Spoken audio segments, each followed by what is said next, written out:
last 2 weeks. Oh, ya kot. Saya rasa kat sini. Or anybody can recall where did we stop last time, last 2 weeks?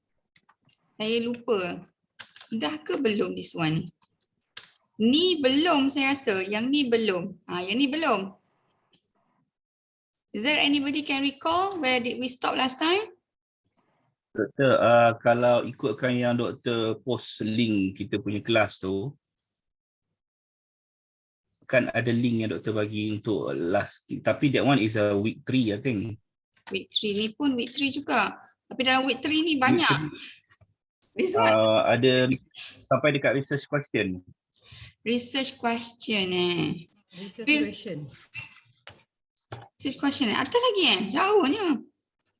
Research question rasa macam dah. Kalau ikutkan yang week 3 part 1. Sebab ada satu, ada yang the last week tu saya rasa saya tak post kot. Yang ni dah ni. Saya rasa yang ni saya ingat macam dah. Last doktor, types of hypothesis doktor. Types of hypothesis Types of hypothesis. Ni saya ingat saya dah ni. Ni bukan. Types of hypothesis. Ni, this one. Betul. Yang ni, dengan yang null hypothesis last slide tu. So ni dah so kat sini ni belum. Yang ni belum. Belum. Yang tu belum. Okay, so kat sini lah Sebab saya rasa ada 1 minggu tu saya belum post lagi the video. Saya ingat. Tapi itulah. Okay, so we start from here this week. So when testing the hypothesis, okay, this one, the hypothesis again, it is specifically for those who do the quantitative research. So it is strongly recommended for you to have to develop your hypothesis to guide you in testing your finding. Okay, but to develop the hypothesis ni, it is only applicable when you use when you have objective that correlate or compare between your variables.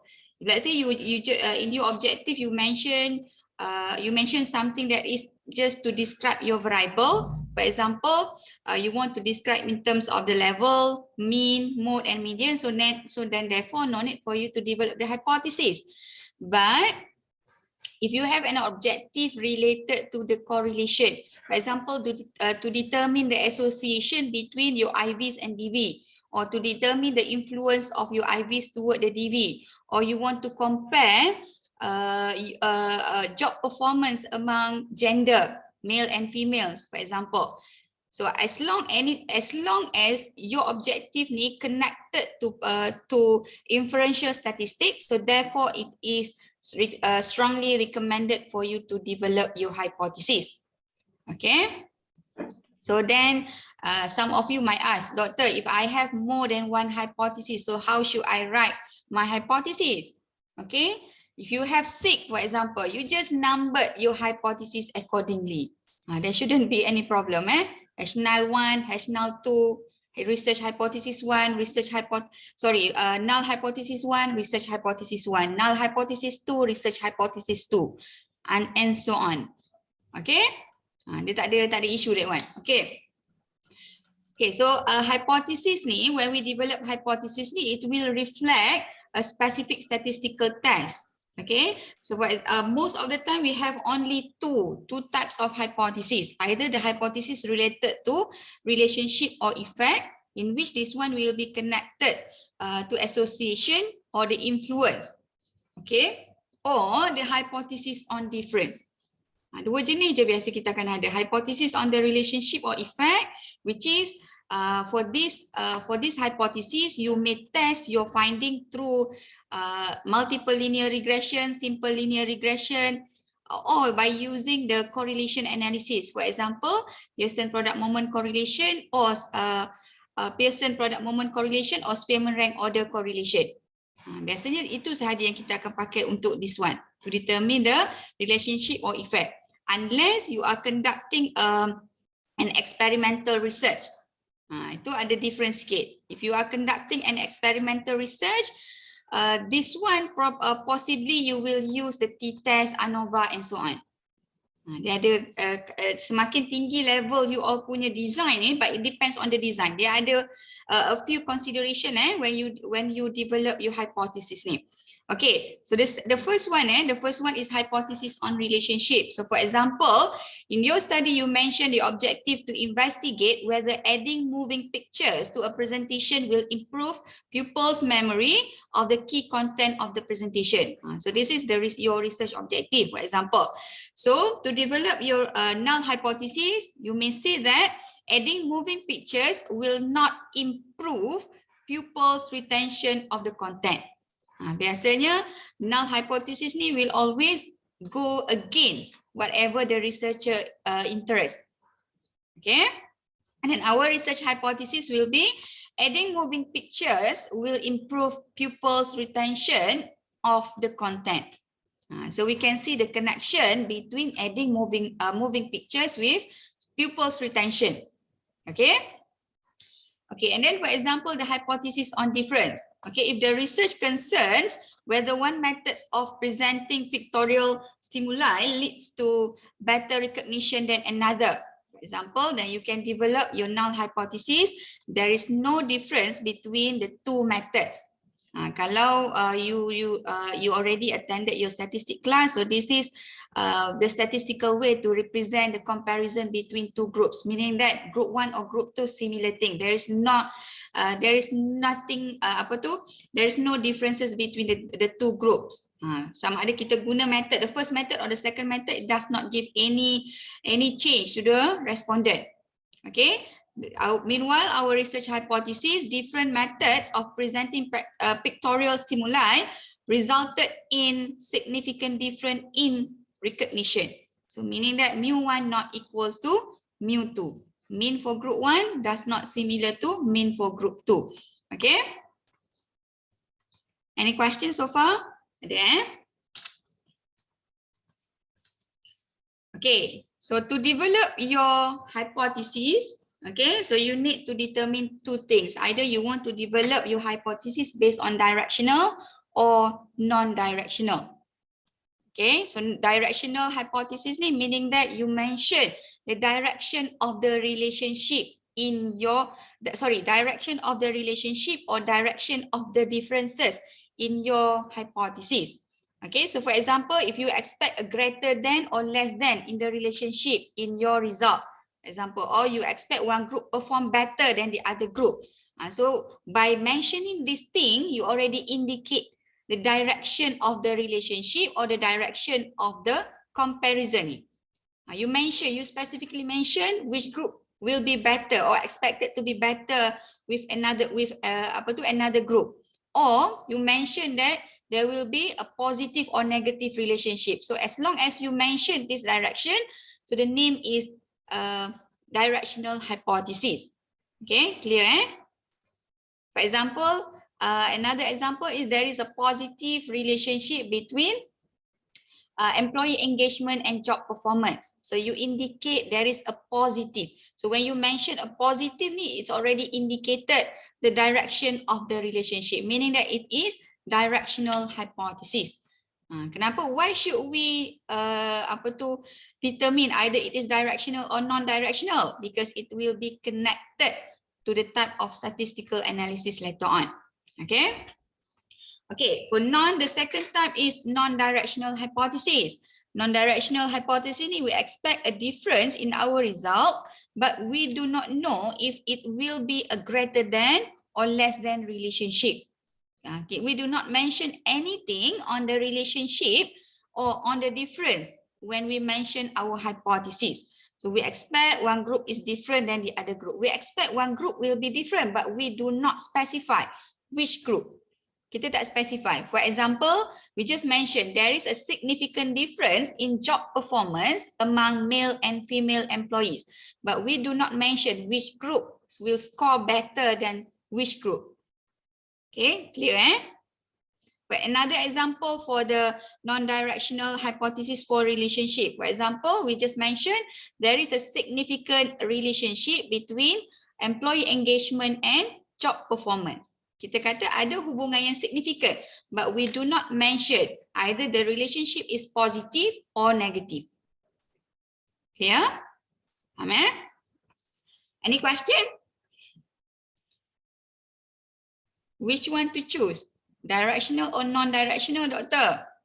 Mana satu? Which one to choose? Mana satu? Which one better? Anybody want to ask that question? Tak ada. Direction kot. Direction. Which one better? And then then how we should choose? Directional or non-directional? Depending on your literature. On our LR. Depends on our research. Yes, depend on your literature review. Okay, so you cannot determine it by yourself. Okay, you cannot determine it must be based on your literature review and the theory.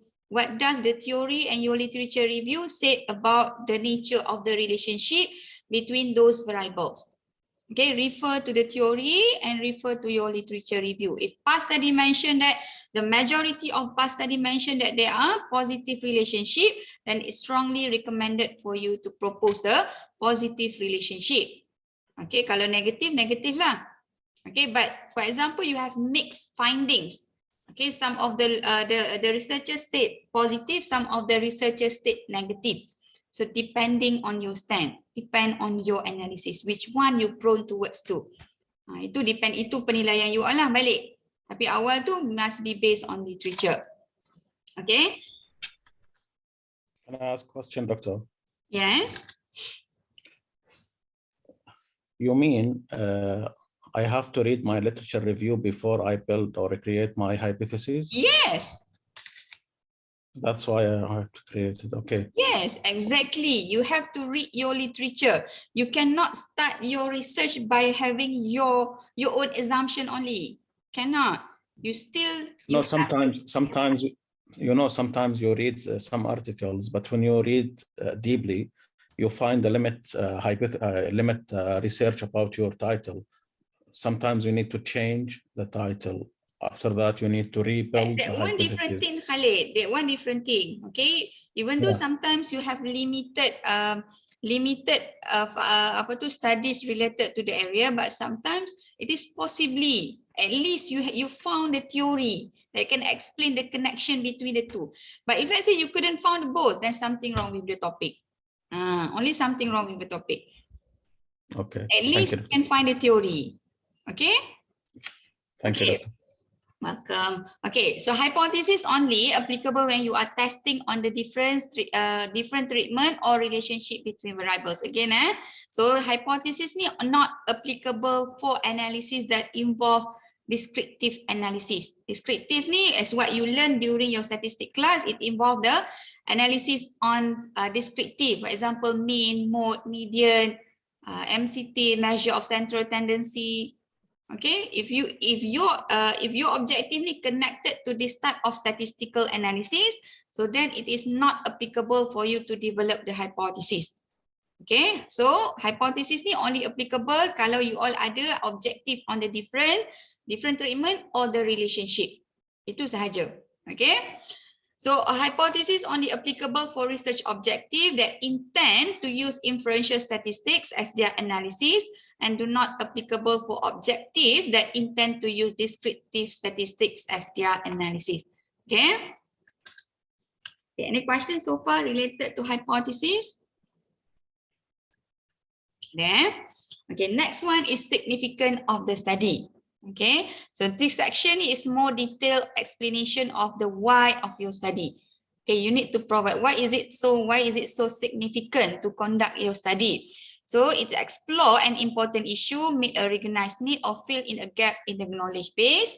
Okay, you must build an argument for the worth or significance of your research, how it should be useful to knowledge, practitioners, and policy makers. So by technically you need to prepare the section by having 3 subsections: significance of the study towards the knowledge, practice, and policy. This section you should divide it into 3 subsections, which is significance of the study towards knowledge or theory, practitioner, and policy makers. Okay, then you should convince your reader of the need for this particular study in this section. Okay, to support your argument, you can summarize writings of experts who identify your problem as an important one and urge that research to be conducted about it.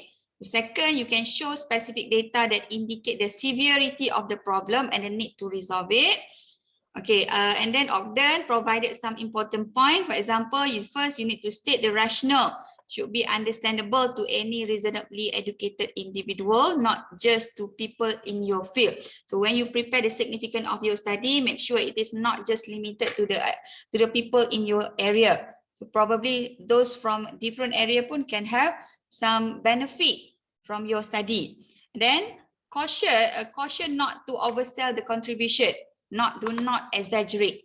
Okay, and then because when conducting a study, we are not solving the national issue or the world issue. We just contribute a tiny little thing, tiny insight into the area.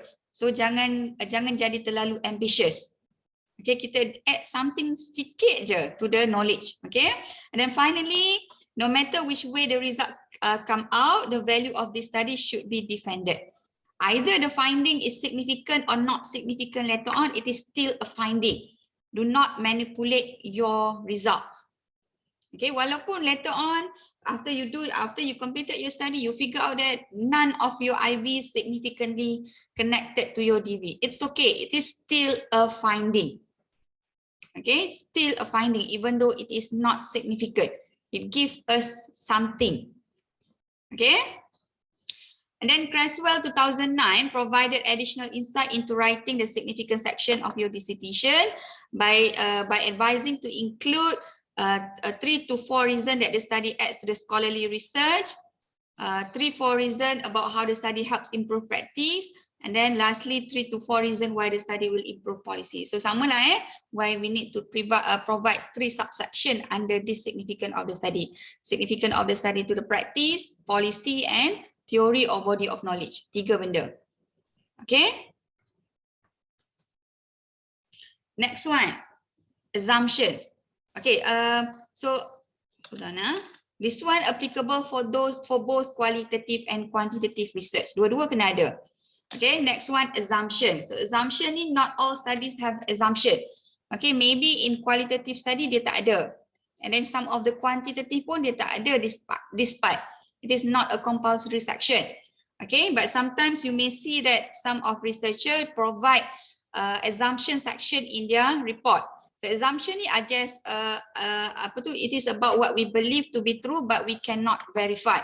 For example, we conduct a study asking people their annual salary, but we cannot test or confirm either they will tell us the truth or not. Okay, ini contoh assumption. Something that we believe it is true, but we cannot verify. Okay. Next one, scope of the study. Okay, so define the scope and the boundaries of the research problem to be investigated under this section. Okay, what your study cover. Okay, and then based on the researcher's decision of what to include and what to exclude. Okay, to identify the scope, you need to address not only the problem or issue that you want to study, but the population that you want to examine. So you need to know the context of your study as well as the respondent that you will that will be included in your study as well. Okay. So for example, assume your research strives to study the impact of sleep quality on productivity, for example. So you determine, you specify who will you study when examining the productivity. Is it the manufacturing employees? Is it a government employees? You specify in this section. Okay, so then we know the boundaries of your research.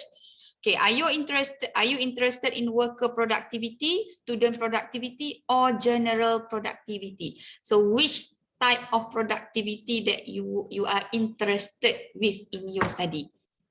You need to specify this one. Another thing, just to remind everybody, that's why when you conduct research, the consistency of using term is very important.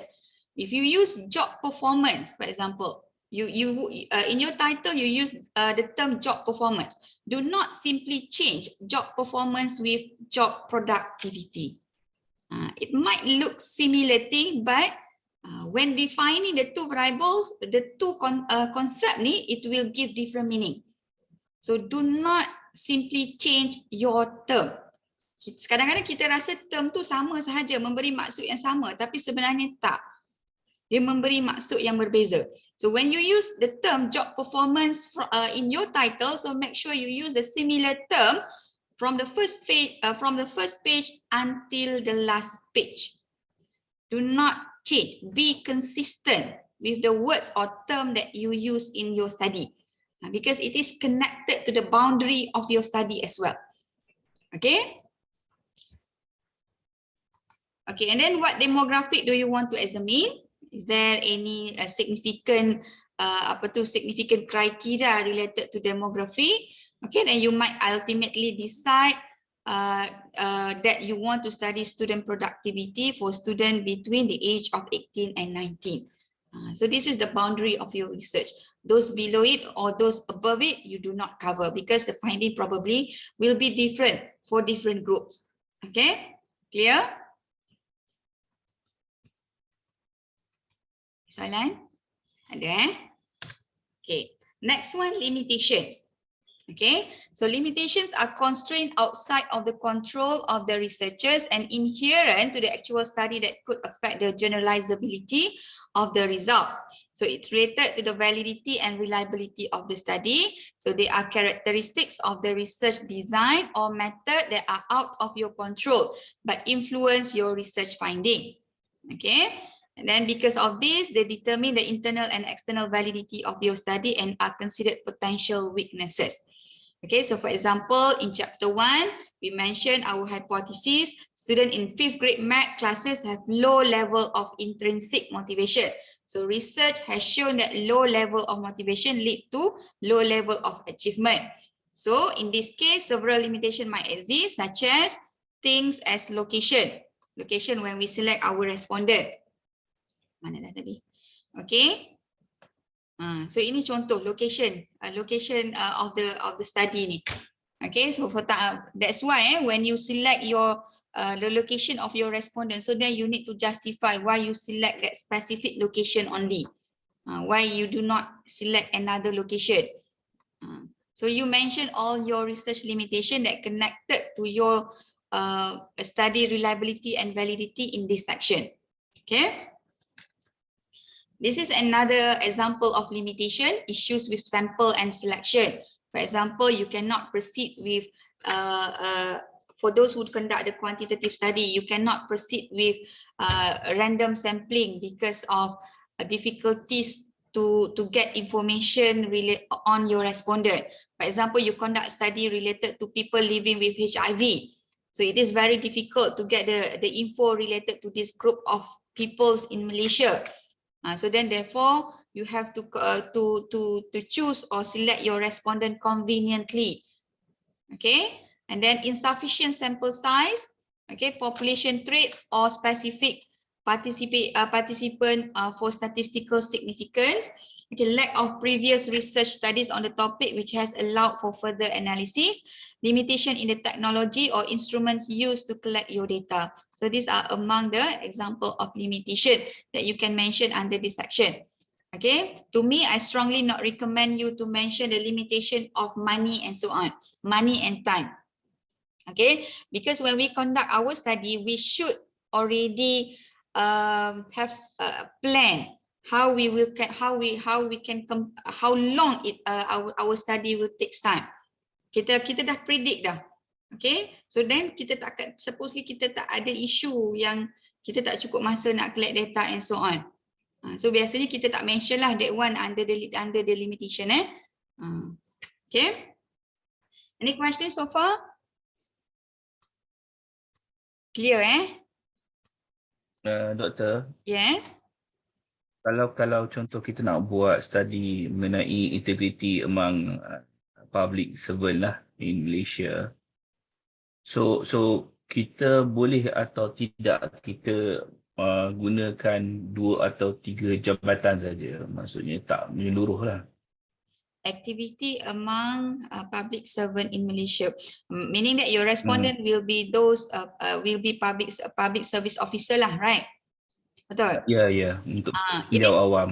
It is possible, Ramzi. It is possible for you to just select a few departments or few ministries. Possible, but make sure you provide the justification why you choose that specific department. Is that why you choose the specific department or ministry?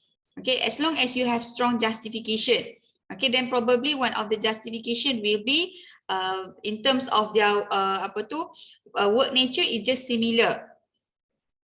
Nature kerja sama. So that's why you prefer to use this one. Or ataupun another reason, another justification, probably there is a significant difference on these groups of people compared to another group. Possible juga. So depending on your interest lah, but it's possible. Okay, we just select. If let's say you are able to apply the random sampling even though you want to select only a few departments, but you apply the random sampling when you select the department, it will be more meaningful compared to when you select them conveniently. Conveniently maksudnya kalau let's say you ada 10 department, then sebenarnya ada 10 department, but you conveniently choose 3 department. You didn't apply the random sampling when choosing these 3 department. You just pick by yourself. So this one kita akan nampak bias sikit lah. But when you apply the random sampling, then we know that due to the limitation of your study, the time period and so on, you pick 3, but you still apply the random sampling to make sure that the representativeness lah. Even though kita pilih 3 sahaja. Faham Possible. Kalau kita nak mudah lagi, maknanya kita punya limitation tu dekat kita punya research tajuk tu terus kita mention lah. Boleh tak kita mention integrity among penjawat awam di bahagian perolehan atau bahagian kewangan, so that kita dah specify dah dekat bahagian mana yang kita nak sample nanti. Possible, yes. But still justify. Because yes, justify. Why only those 3? Okay, justification to probably in your chapter 3, and then when you prepare your chapter 5 later on, it will be connected again with your chapter 1. When you make the conclusion regarding the findings, so make sure you highlight the findings only applicable to these 3 groups. Boleh? Keuangan ke, perolehan ke, boleh? Okay? Boleh. Thank you, Doctor. Welcome. Any other question? Yes. Relate to Ramzi's question. Is it that if kita punya population tu, let's say less than 100 people or less than 100 population tu, boleh Population less than 100. Okay. Means because for example lah, satu bahagian dekat kementerian normally not more than 100 lah paling. Depends on the ministries lah. Normally around 60 to 70. Kita yang kecil-kecil yang sederhana ni tak ramai orang lah satu bahagian. So I assume that you are interested to do the quantitative study, so that's why you concern a lot with the number. Okay, so the basic rule for quantitative study, and the higher the number is always the best, but not all situation the highest number always the best, because sometimes there will be the probability that we include a person that shouldn't be included in our study. Okay, but in your case, for example, you want to select only one department, so in which you say that the department only consists of around less than 100 employees. So in terms of the number and the level, but sekarang ni we are discussing on the level of your study as well. If you are doing the degree, so probably 60 should be enough.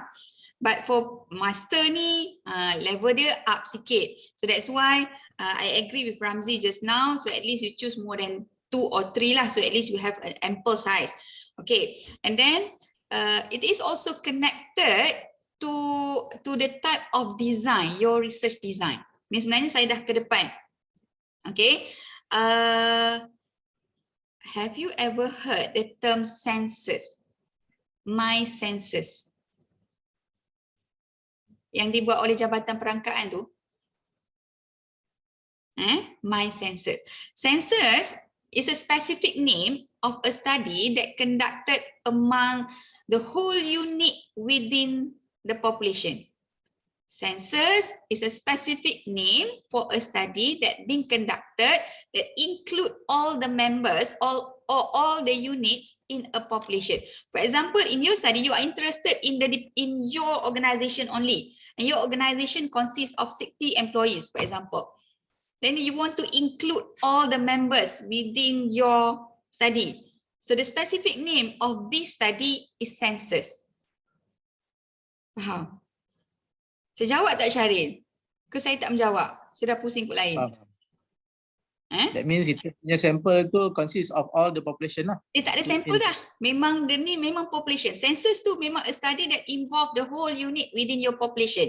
Dia tak sampel. Sampel ni, the sample study sample ni, when you pick a few sample from the population. For example, your study has got 100, and then you sample, then you pick 60 out of 100. Ini sampling. But if you include all, then it is a census study. Okay, to me, okay, when you conduct a quantitative study, you should have higher number. Then that's why I said it is not really recommended to choose only one department. Okay, with less than 100 sample. When you run the analysis pun, sometimes the finding is not really convincing. Kalau sampel tu sikit sangat. Okay.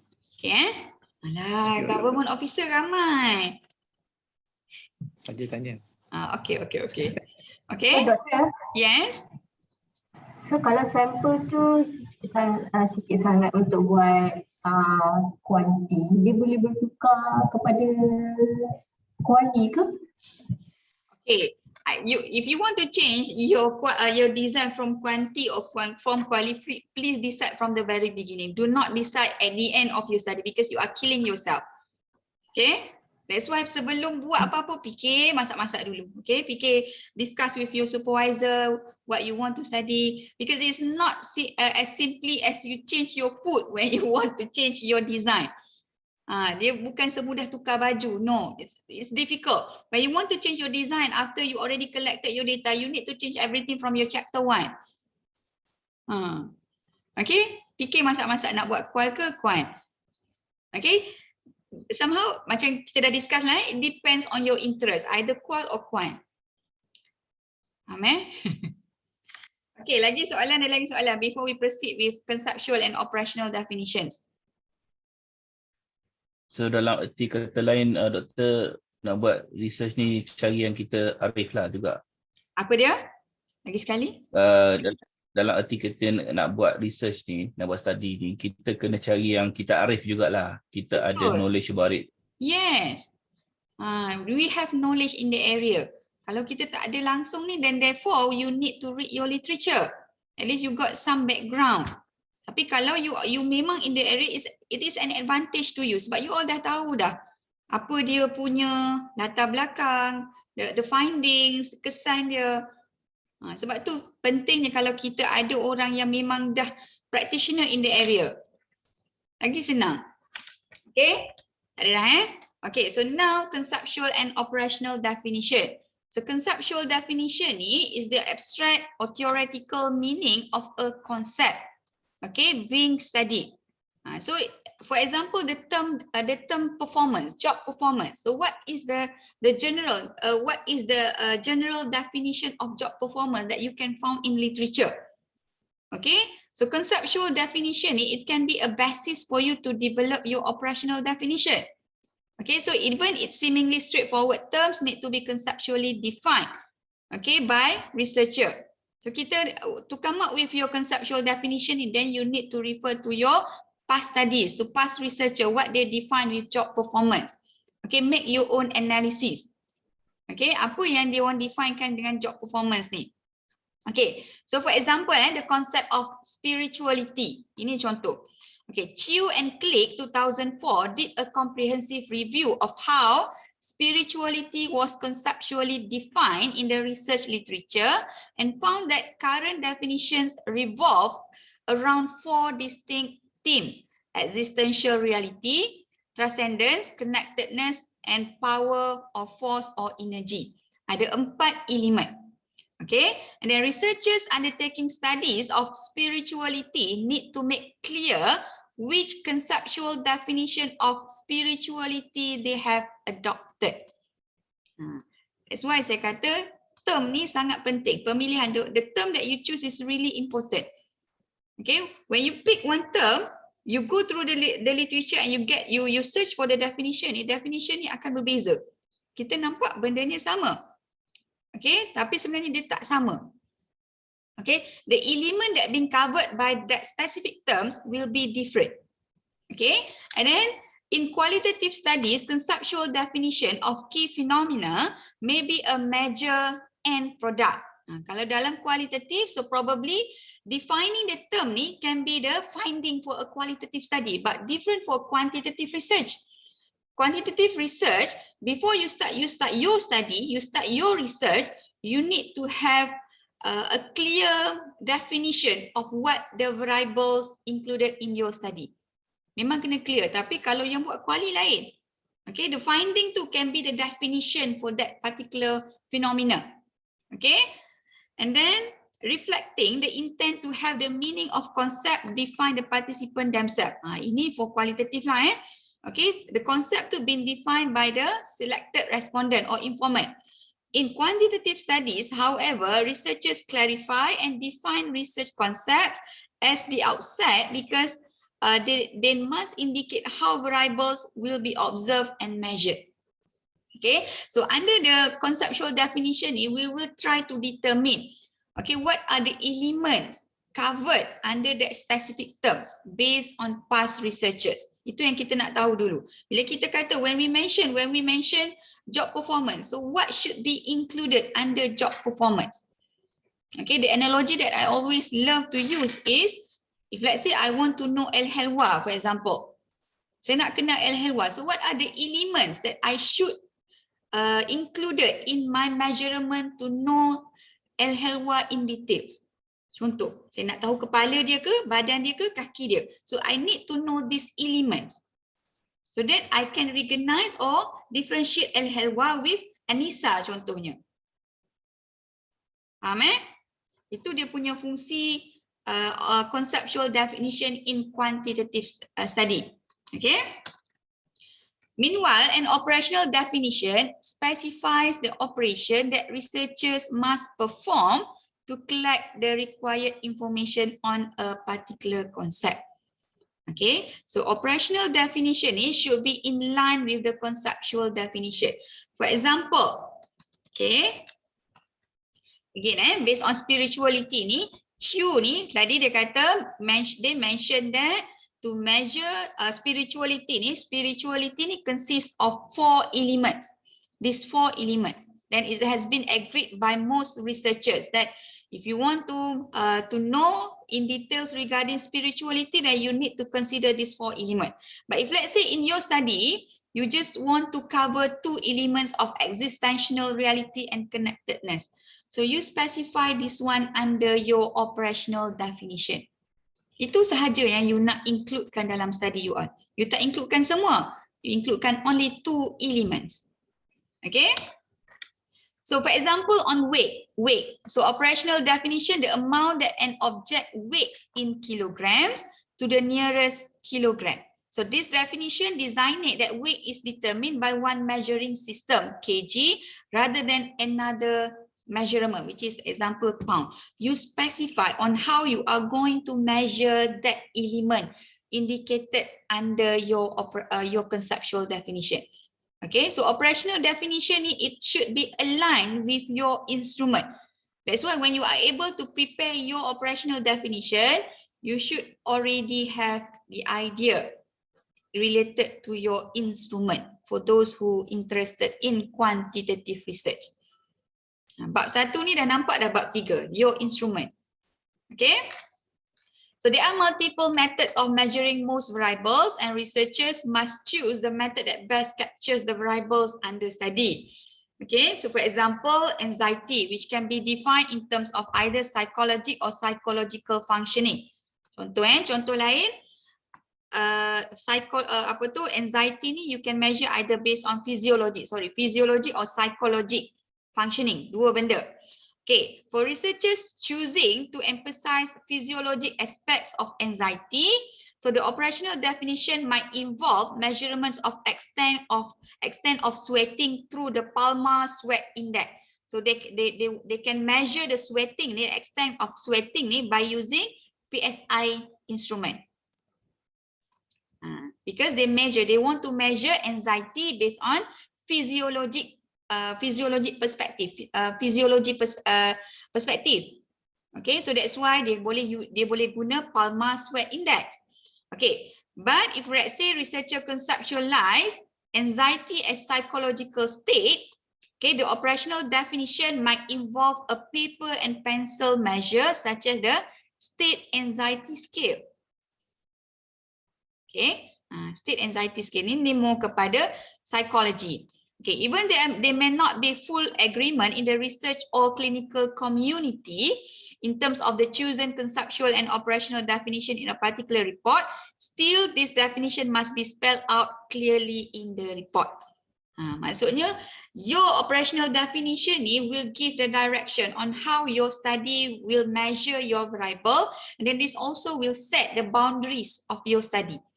The boundaries in terms of the scope as well as the limitation.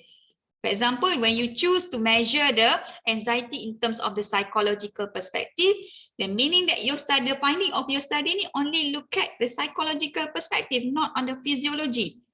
So the finding not applicable to those related to sweating. So kita tahu dah finding ni kat sini, bukan ke sana. Okay?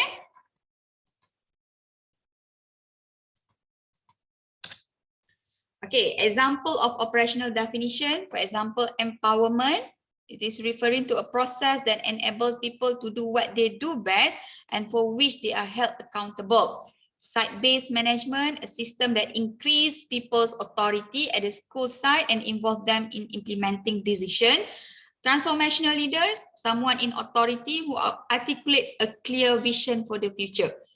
So maksudnya, for example, you embed this definition, this operational definition. So meaning that in your items later on, we can see this element mentioned in your instrument. So then we can see that the alignment, we can see the alignment between your instrument with your operational definition. Okay, for quantitative study. For quantitative study. For qualitative study ni, dia susah sikit to come up with the operational definition. Because you not yet figure out because your study, the purpose is you want to explore. Okay, bila macam mana kita belum explore lagi tapi kita dah dapat finding. Itu lain sikit lah untuk qualitative. But for quantitative, you need to determine this element from the very beginning.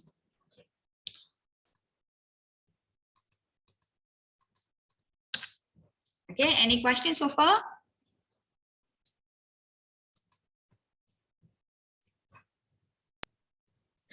Dr. Naomi, Yes. so dalam kuali, in the beginning, just only ada conceptual definition lah, no operational definition though. Yes, everyone. And then is it possible to add the operational definition after we finish the chapter 5? No. Macam kalau kita, no. No need, no need, because it's going to be your finding. For quantitative literature, this definition, sometimes the conceptual, even the conceptual definition pun, it can be the finding. It can be your finding for qualitative. Okay? Okay. Thank you. But you may mention the conceptual definition of similar terms given by past scholar. So then you can discuss later on in your finding why there are differences in terms of the definition given by previous scholar with the respondent included in your study. Itu you can boleh discuss balik dalam bab 5, bab 4. Bab 4 findings. Okay, Dr. Naomi, thank you.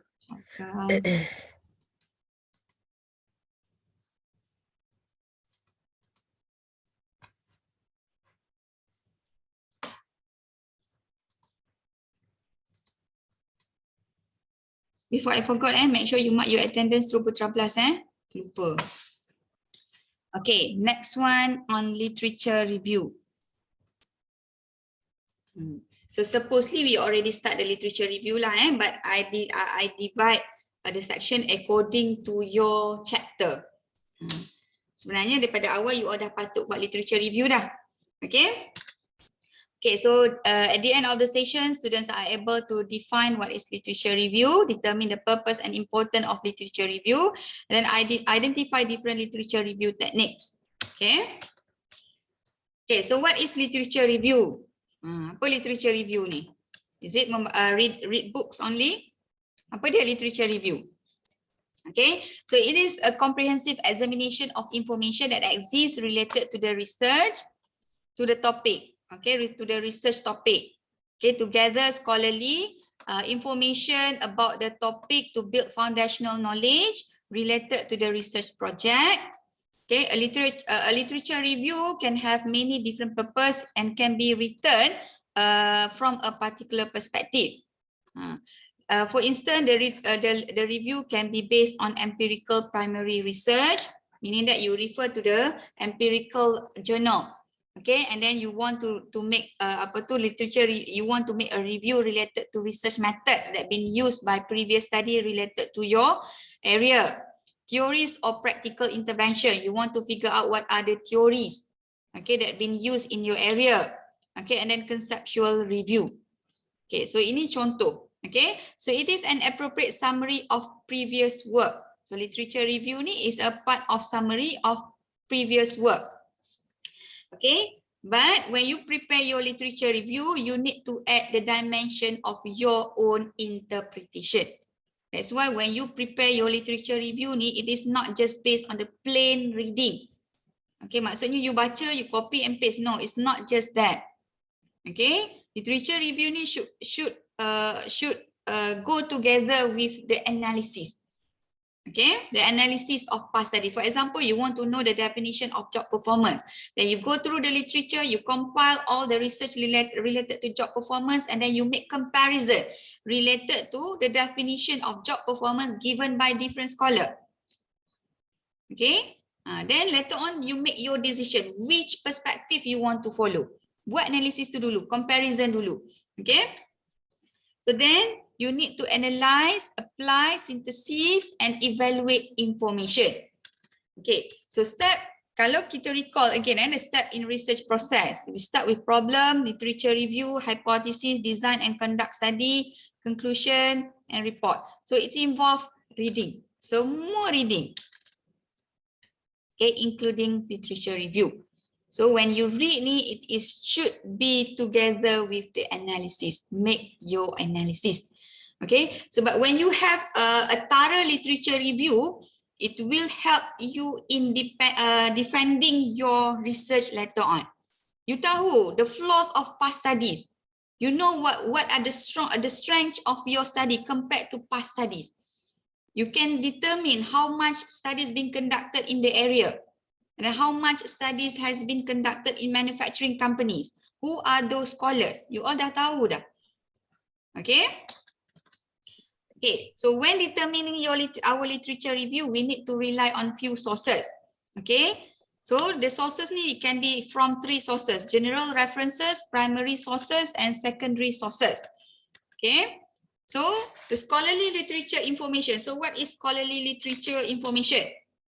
So it is the original research from professional journal, textbook, okay, and other books related to the research topic or from professional trade journal. These are among the sources of information that you can refer to. Okay, scholarly or peer-reviewed articles written by experts in academic professional field. So what is peer-reviewed article? Apa dia peer-reviewed article?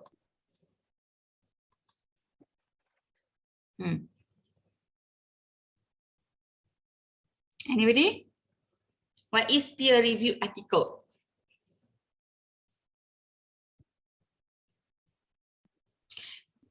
Tak pasti, Doktor.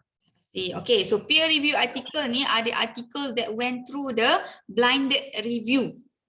The process ni maksudnya after the researcher, the author submitted the article ni went through the blinded review. Blinded review ni we do not know who are the reviewer of the article. Okay, so we need the process to determine the quality of the article. Biasanya jurnal-jurnal yang high quality like Scopus, impact factor article, impact factor journal.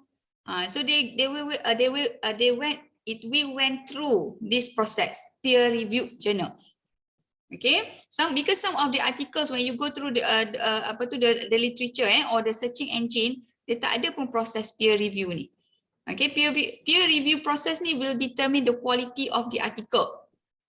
Okay, sama ada artikel tu dia akan check methods, okay, the theory, okay, the discussion of finding daripada from your abstract until the end. Dia akan tengok semua. Okay, itu maksudnya. Because in scholarly world, okay, if you need to pay if you need to pay when you want to publish the article, sometimes it is referring to the low quality journal.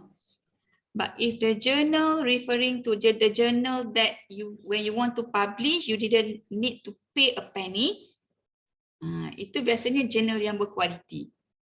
Itu biasanya dalam dunia jurnal, dunia akademik lah. Maka bila kita kena bayar, biasanya itu jurnal yang low quality. Kalau tak bayar, itu jurnal yang high quality. But it takes time to review the article. That's why when you want to submit the article to Scopus, for example, it will take around 6 months. Tu pun it is not confirm either your article can be is accepted or not. 6 months. Okay. Okay, journal has current research article. Okay, so basically when you want to prepare your literature review, it is recommended for you to use journal articles. Why? Why articles? Because sometimes the discussion prepared in books is more thorough compared to article. But why? It is recommended to use article or journal. Kenapa? Mungkin letters. Because articles letters. It is because letters. Articles ni, we want to publish an article, it takes us around 6 months, for example. But to prepare a book, it may take 1 or 2 years. Lama untuk publish. Mungkin the issue that we discuss in the books ni already outdated. Sedangkan artikel ni laju. Okay? The textbook or other books that are available through local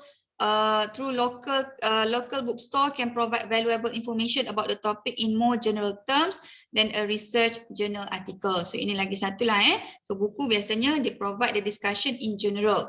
Okay, not specified to specific target population, but journal specific to which population or which sample.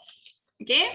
So example of the articles in HRD, so ini adalah among the well-known journal in HRD, the Human Resource Development International, okay, Human Resource Development Quarterly, Journal of Organizational Behavior. So ini contohlah, okay, yang you all boleh refer, okay, but depending on the area as well. Okay, so characteristic of scholarly journal, it published or sponsored by scholarly society. Okay, professional association or university department. For example, Botanica, UPM has its own Scopus journal, and then they look forward for impact, okay, which is Botanica. Okay, and then it reduce amount of advertising compared to magazines and newspaper. Kalau kita tengok scholarly journals ni, there is no advertisement in the journal. Ini biasanya for the hard copy publication lah. Okay, and then includes peer-reviewed articles, which is reviewed by a select group of scholars and researchers in the same field of study. Okay, so articles are written in the language of the discipline. Okay, they didn't use jargon. Okay, and the author assume the reader has some background knowledge of the discipline. So biasanya term yang digunakan pun according to the area, according to the discipline. Okay. Okay, characteristic of peer review articles, so the author's name is always present. Okay, the authors, kalau you when you refer to the article ni, you can see that the author's name presented below the title. Okay, and the author's credentials are stated in terms of their affiliation, email. Okay, the title reflects the content of the article. Okay, the titles mentioned ni akan sama dengan will be in alignment with the content of the article. Okay, and then abstract summary precedes the article. Content is based on original research or the work of authorities in the field, not personal opinion. Dia bukan macam report in newspaper. Okay, the source of information used by the author are cited in references, footnotes, or bibliographies. So you can clearly see, okay, the source of references used by the author. Okay, scholarly article from scientific journal usually includes the following: introduction or literature review. Okay, you can see in terms of the body of the article, first it will consist of introduction or literature review, theory or background information, okay, statement of subject discussed, methods used, okay, under the methodology section, results of the study, supporting diagrams or illustrations, discussion, and then sometimes implications. Dia ada. So these are the basic elements of a peer review article. Okay. Okay. Next one, characteristic of trade publication. Okay, so it is glossy appearance in terms of the publication, hard copy publication ni, with advertisement related to particular industry. Articles are written by industry experts and professional staff writers. Okay, articles are meant to be read by workers in the industry. Articles report on news and trends relevant to the industry. Articles usually do not include a bibliography because it depends on the industry. Sometimes it's not yet been published elsewhere. Memang kat situ je ada. Okay, so examples include Advertising Age, HRM Asia, Graphic Arts, Management Today. Ini contoh trade publication. Okay, next one, characteristic of news or general interest magazine. So usually published by commercial enterprise or individuals, occasionally by professional organizations. Purpose is to provide information to a broad audience of concerned citizens, not just to scholars. Okay, this one the general je, general information je. Language is geared to any educated audience. A specialized vocab is not necessary. So they might use jargon lah. Okay, articles are written by a member of the editorial staff, a scholar, or a freelance writer. Authors sometimes cite sources, but usually do not. They do not specify the reference. Okay. Most have an attractive appearance with illustration and photograph. Usually have some advertisement. Often have a political slant. Okay, and an example: National Geographic, Time, US News and World Report. Ini contoh the news or general interest magazine. Okay, Newsweek. Okay, this one the popular magazine. Okay, articles are seldom signed. Source are rarely cited. Information can be second or third hand. Original source may not even be known. Okay, so this source is among the sources that not really appreciated in academic work lah. Okay.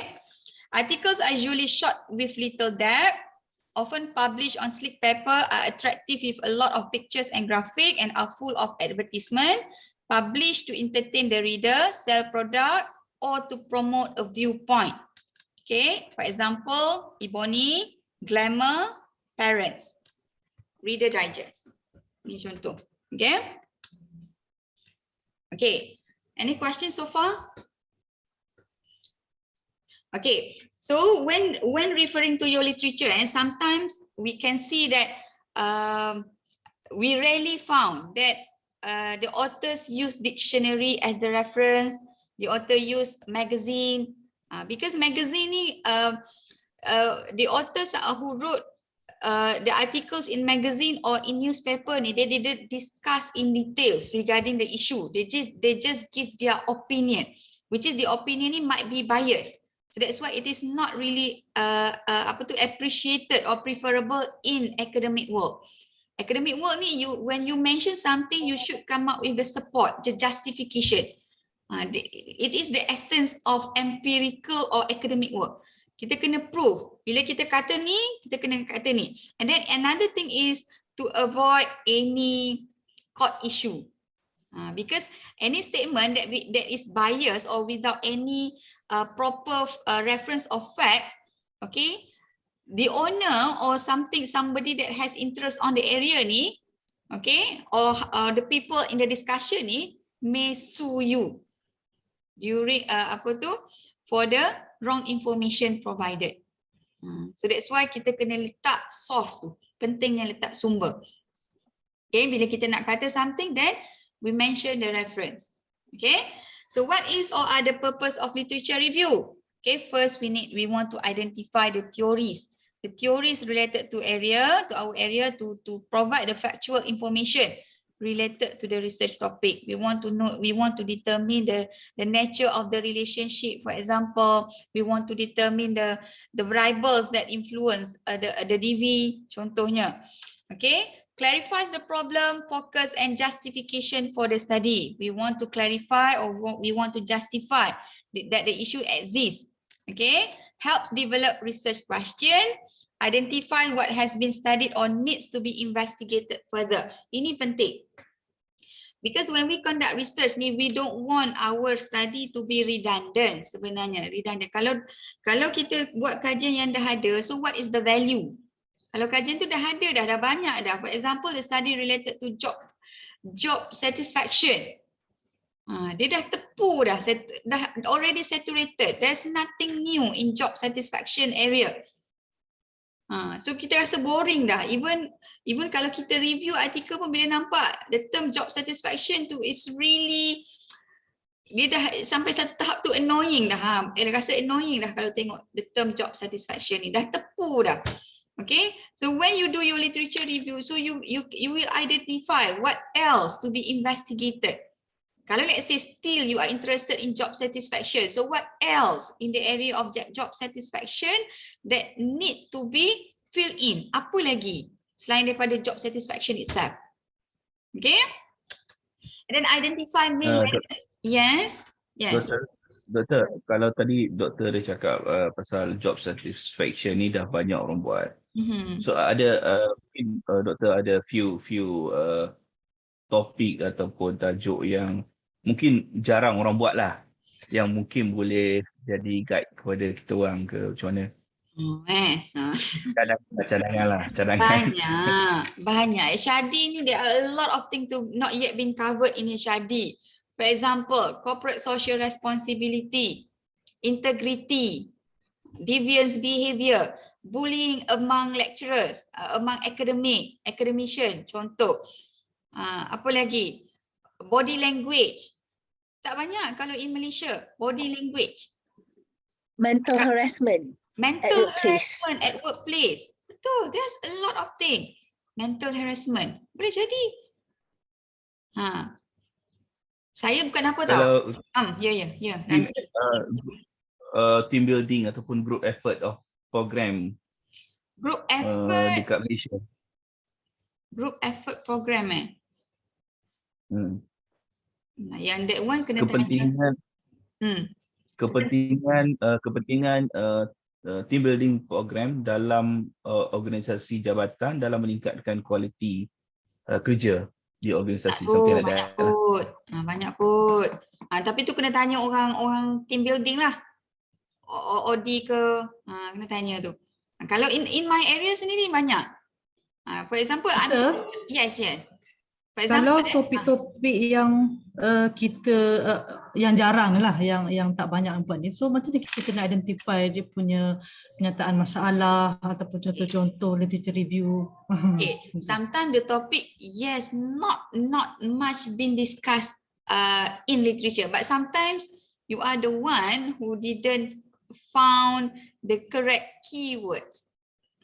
Keywords tu nak kena cari betul-betul. Sebab saya rasa banyak sangat. For example tak pandai tu. Tu yang tak pandai nak cari keyword tu. Sabarlah, kan kita nak belajar ni. Sabar.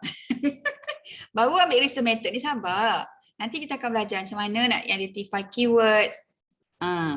That's why kita kena faham dulu the body of articles tu. Kalau you all perasan, the article ni consists of the title, the author's affiliation and abstract, and after abstract dia ada keywords. Keywords tu bukan diletak secara suka-suka. Bukan suka-suki bukan suka-suki dia letak keywords tu. The keywords ni you can use to determine the next article that is related or connected to your interest. Dia nampak benda tu alah teknikal je doktor, tapi teknikal ni lah yang akan membantu you all in terms of preparing a good or thorough literature review. Okay, contoh tadi sebelum saya terlupa, in my area for example, I'm so interested in conflict. Konflik saya sangat interested. Okay, salah satu elemen dalam konflik ini adalah mediation. Mediation, the use of mediation in resolving conflict. Rather than you bring or settle your case to the court, you bring the case to the court in which it will take time. Nak bawa ke labor court ke, ambil masa. But why not we train our staff to be more skillful in mediation to avoid a lot of other costs yang panjang-panjang tu. Sebab to settle a conflict related to employees ni, for example, it takes time. It costs money, it costs time. Okay? So salah satunya adalah mediation. Tapi mediation ni jarang digunakan dalam employment, jarang. Kalau untuk yang case civil ni banyak. Dalam case civil ni, tu pun I thought dalam 20 years back je dia bring the idea of mediation ni. Mediation ni bukan meditasi mediation. Mediation in conflict resolution. Menariklah. Itu contoh. Itu pun jarang di Malaysia. Lagi tadi apa soalan? Apa lagi? Doktor, satu lagi saya nak tanya. Kebanyakan research artikel yang mana kita nak guna untuk literature review ni kebanyakannya berkisarkan dalam konteks negara-negara luar lah. Contoh dia macam integrity, contoh dia ambil research about integrity among civil servant dekat Japan contoh. Okay. So bolehkah kita gunakan untuk relate dengan kita punya research tu? Macam mana kita nak guna untuk relatekan dengan kita punya research sedangkan konteks kita dalam Malaysia?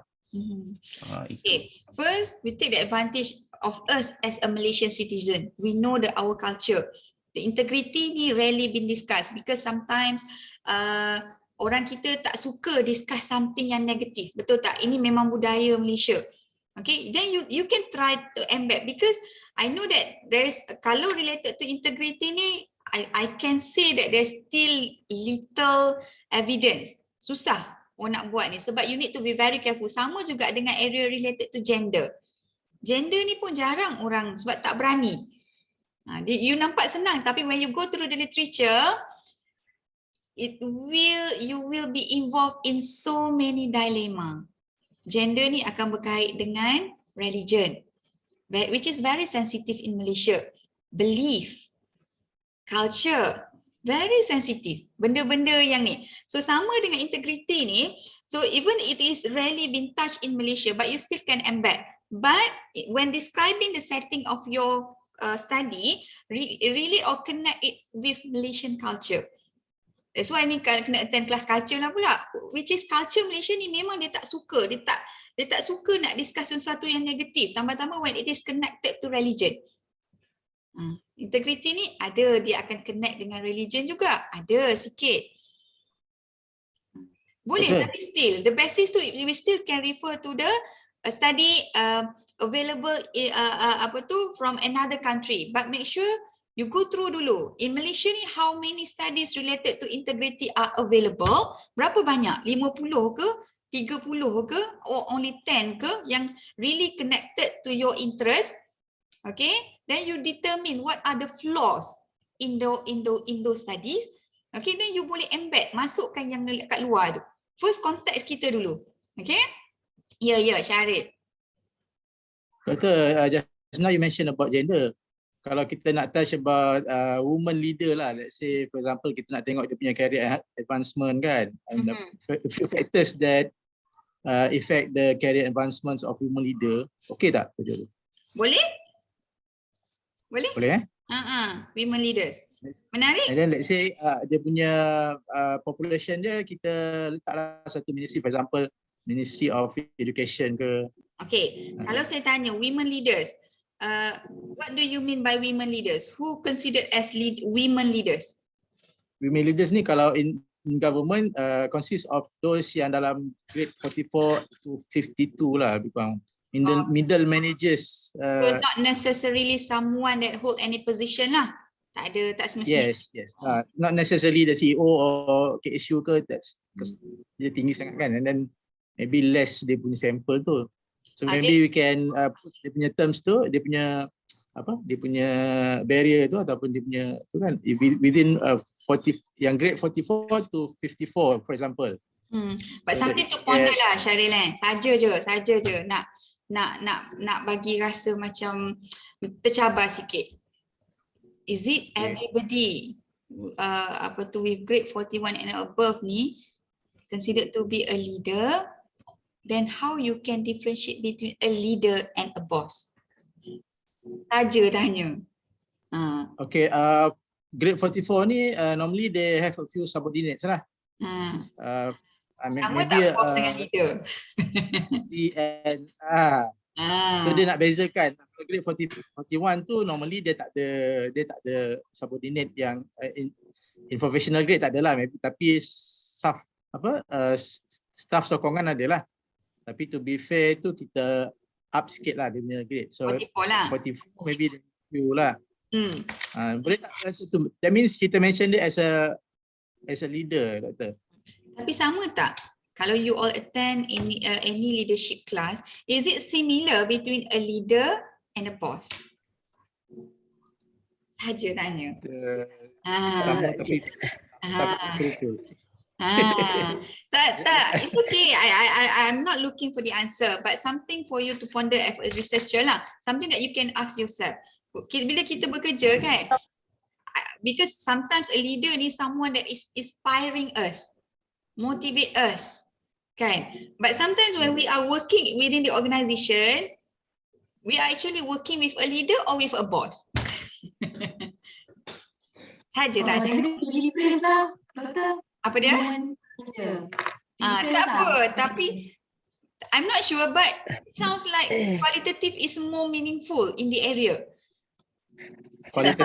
Qualitative, because for example, ni contoh cadangan tak semestinya, right? For example, when you want to say you want to study about women leaders, so probably you already have the criteria for women leaders. When you go through the literature, you can see that that leaders ni sounds to be very inspiring, okay, motivate the employees, not just give the instruction, not just give the command, but they inspire people, they empower people.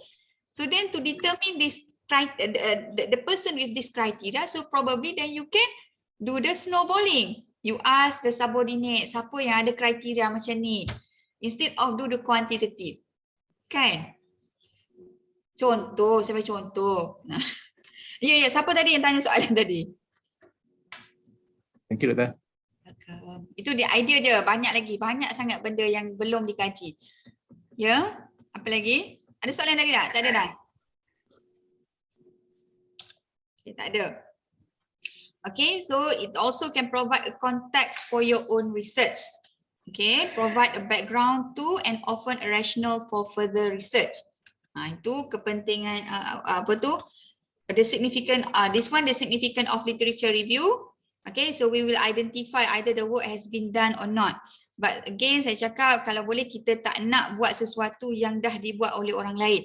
Because sometimes the researcher ni when they pick the area, hopefully they want to be a pioneer in the area. For example, me myself, I am strongly confident that I'm the first, at least kalau tak dapat among the first pun among the first that conduct a study related to philanthropic behaviour in Malaysia. Sebab after my research in 2016 that I can see a lot of term being used in literature by using philanthropic behaviour.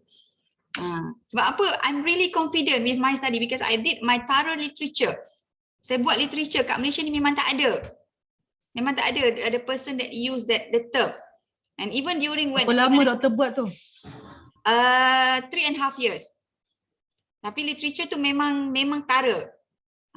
And then I even use Quran to come up with my literature review. To connect it, how does philanthropic behavior ni consist of 2 elements. Sebenarnya 2 elemen je. Okay, derma dengan contribute our energy, which is sukarelawan, volunteerism. 2 elemen, which is philanthropic behavior. 2 benda. Okay. So kita buat thorough literature review dan kita tahu nama-nama yang lebih kurang berkait in the area, kita tahu expert in the area, practitioners in the area, kita tahu. Okay, so who are the expert in the field, kita tahu siapa dia. Okay, what are the main theoretical perspective, kita tahu apa dia punya the available, either you want to look at the theory ni, either you want to conduct your study based on social perspective, psychological perspective, which perspective that you want to choose. Okay, teori yang you pilih ni sebenarnya will determine which perspective that you choose. For example, when you choose the social exchange theory, so you look at the phenomena from the social perspective. Kalau you all pilih the psychosocial perspective, ataupun you all pilih theory of planned behavior, so you look at the area, you look at the phenomena ni from the behavioral perspective, tak sama. Even though you conduct similar study, but you choose different theory, so meaning that you look at from different perspective, so the finding will be different, possibly to be different. Macam kita pegang, orang buta pegang gajah. Sama. Bila kita pegang je perspektif berbeza, then result dia akan berbeza. Okay? So you all kena tengok perspektif mana yang you all nak pakai. Okay, and then what are the common research methods in the topic? So you make comparison. Kalau the study related to women leadership, so past study, what are the design, what are the research method that been embed? Apa yang diguna? Quali ke, quanti ke, sequential design ke? So which design? Okay.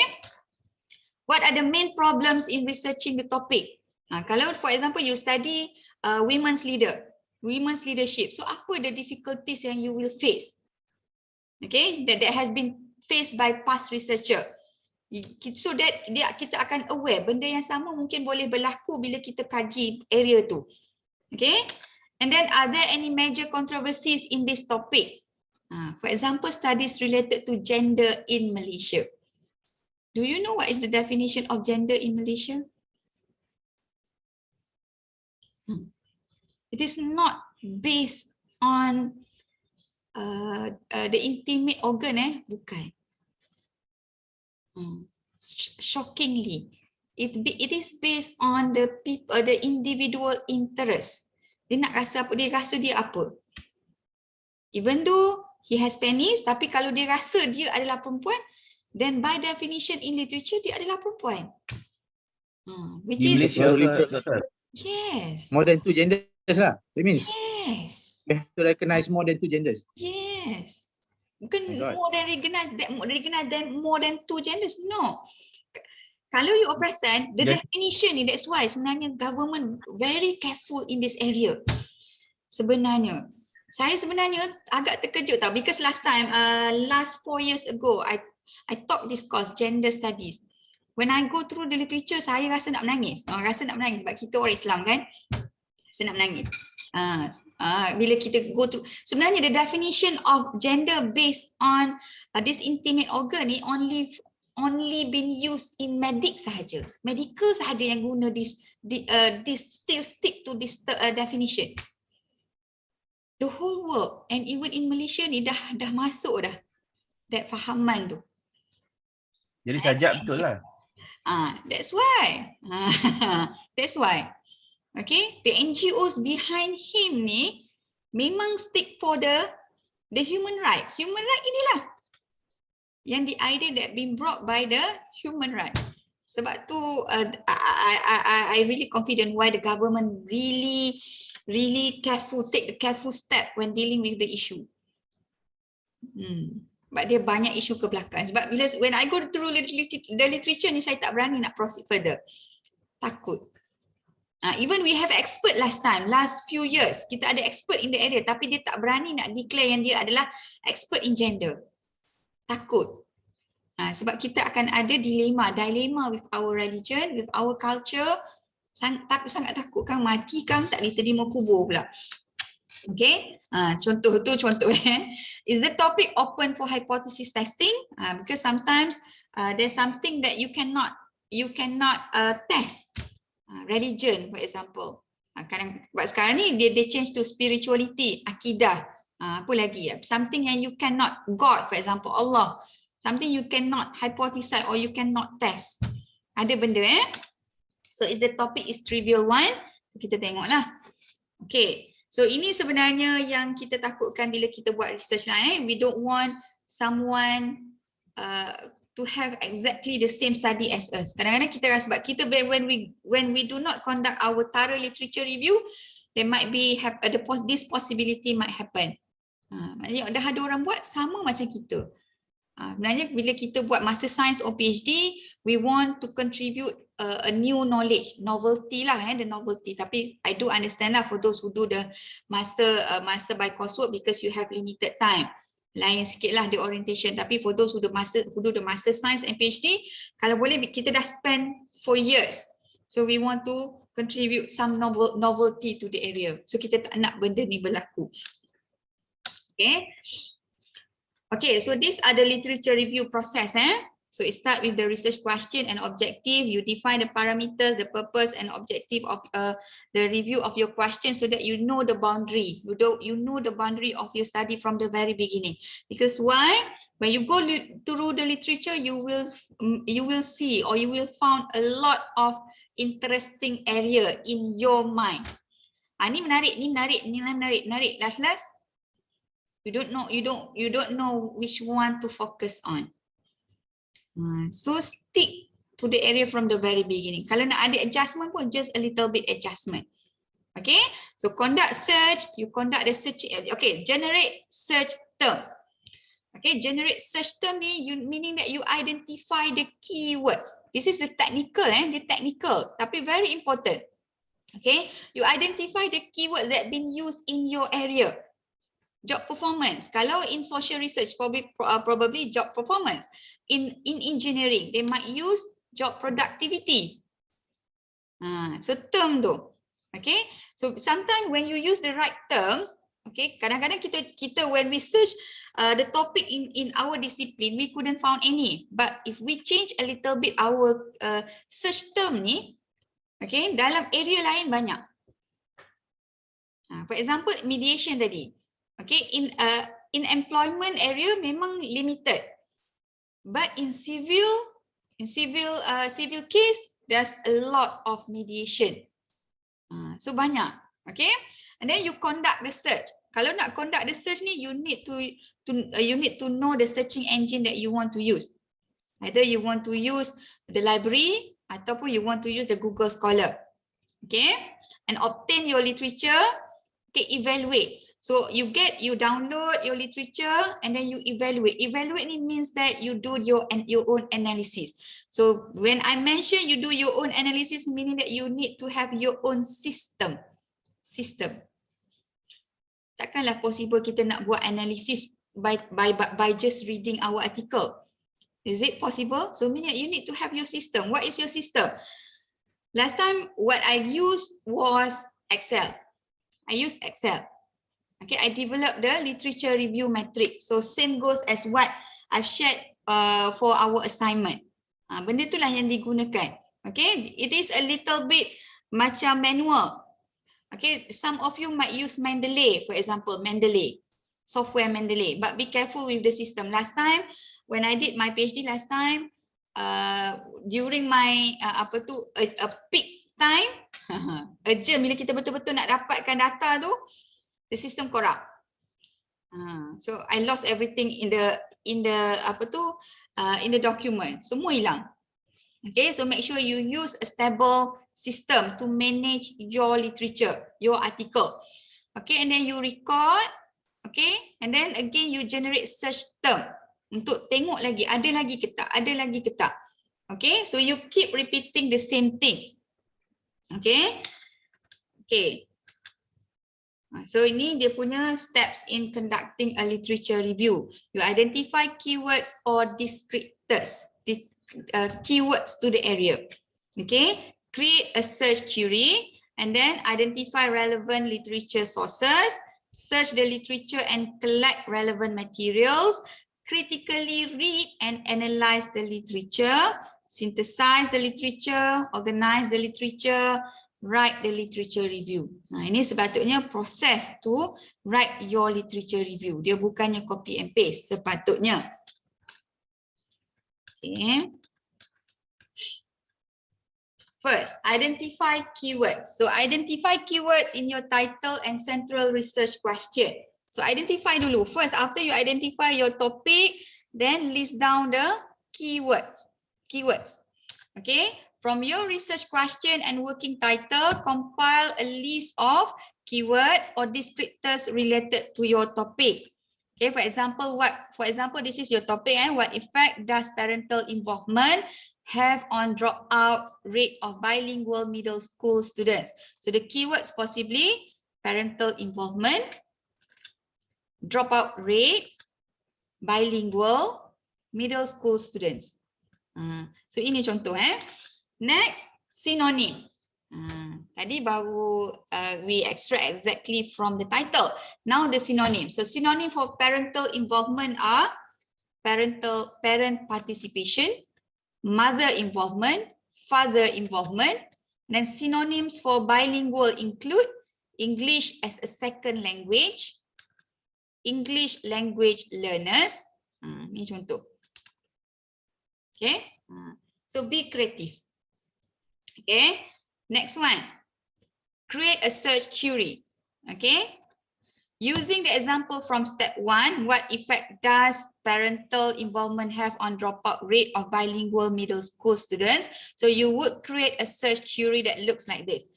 So you all guna symbol ni. Parental involvement or mother involvement or father involvement. Parent participation and dropout or drop out, and bilingual or English language learner, or English as second language and middle school student or junior high school student. Ini kita panggil sebagai Boolean operators. Ni dia punya simbol macam ni, and, or. Okay, dia akan widen your searching ni. Okay, so it define the relationship between words or groups of words. So Boolean operators ni define the relationship between words or group of words. So what the focus when we want to search the article ni, what are the focus that we are trying to look for? Okay, so these commands do to the database, expand or limit your search by combining terms using the words and, or not. Kita gunakan ni. Words ni untuk kita limitkan ataupun expand our searching. Okay. Okay, example lain to search for what effect does alcohol have on college student self-esteem. So type your word as alcohol, college student self-esteem. So any narrows the search by obtaining only those items with both concept 1 and concept 2. For example, college students and self-esteem. So maksudnya they are looking for article that contain this keyword, college students and self-esteem. Okay, or ni pula broaden the search by obtaining all items with either concept 1 or concept 2, because some article they only contains of one term, not both. Okay, so for example, self-esteem or self-confidence. Okay, and then lastly, not obtains item with concept 1 but eliminate those with concept 2, which is something that the concept that is not connected with your interest. For example, alcohol is not illegal drugs. Maksudnya still alcohol but it is not an illegal drug. Okay. Doktor, yes. Setiap keyword study memang kena cari dia punya sinonim lah. Bukanlah kata kena, tapi kalau if let's say you have you have difficulties in searching for your article, then try to look for synonym. Itu adalah alternatif. Kalau let's say susah sangat nak dapat, then try another alternative by using the synonym. Okay, ini alternatif yang kita boleh cuba so that kita dapat artikel yang sepatutnya. Okay, next one, truncation. So through this process, you find variations of keywords by adding truncation symbol to the root. Okay, so for example, to retrieve all variation on the root psycholog. Okay, for example, to find psychological, psychology. So you all guna ni. Truncation ni. Okay, truncation symbol vary with different database. So kena tengok database pula yang kita guna. Okay, next one, online help. Ni pun boleh pakai lah. Instruction for using electronic database are built into the system. Look for online help buttons or links such as advanced search and search tips. So consult online help to learn about how to enter search, what truncation symbol to use, how to display result, how to print or download records. Okay, ini contoh Okay, so next one, identify relevant literature sources. Okay, so the best place to begin your search is with database and index in your academic area. So for example, inilah yang kenapa kita highlightkan sangat the 4 area ni. Okay, so kita start dulu kat sini. Okay, to find resources in your specific academic discipline, do a keyword search in your university library's online catalog for your discipline. For example, sociology, psychology, anthropology, followed by the word handbook, encyclopedia, bibliography, thesaurus, dictionary, abstract measures, and so on. Okay, consult with librarian at your library if necessary. Saya aware lah, tapi during pandemic ni tak ada orang nak pergi library. Memang library kita tu kosong je. Okay, kalau you all ada masa, singgah-singgahlah di library Sultan Samad singgah-singgahlah kat sana. At least pernah singgah. Okay, determine with which academic disciplines are you conducting research in. Sorry. Determine which academic disciplines are conducting research in your topic area. So dapatkan macam contoh, for my interest, I am interested in mediation, conflict resolution, for example. So I can see that the related area will be law. Law, itu yang close lah. Ataupun industrial relations, itu yang dekat dengan saya. So go cross discipline. Okay, proceed bidang-bidang yang lain. Okay, example for research question, how does language use shape the identity of language minority students? So you must decide what academic disciplines might conduct research on this topic. So for example, anthropology, because it is related to culture. Okay, and then psychology. Okay, it is related to identity. Okay, education. Okay, because language ni been used in among student. Okay, communication or sociology. So ini area-area yang kita boleh tengok. Okay. Next one, search the literature and collect relevant material. So search the database. So you all nak guna database apa? Google Scholar. Lagi, what else? Even in library, dia ada satu sistem yang you all boleh pakai. Saya lupa. Hold on, saya tengok kejap.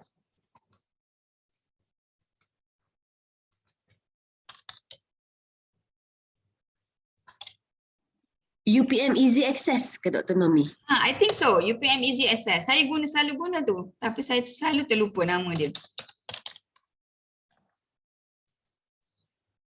Yes, Easy Access. I thought you can log in by using your student ID.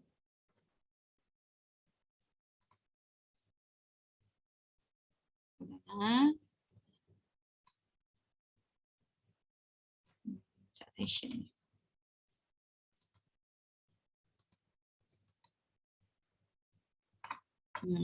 This is the example. Okay, you log in using your ID.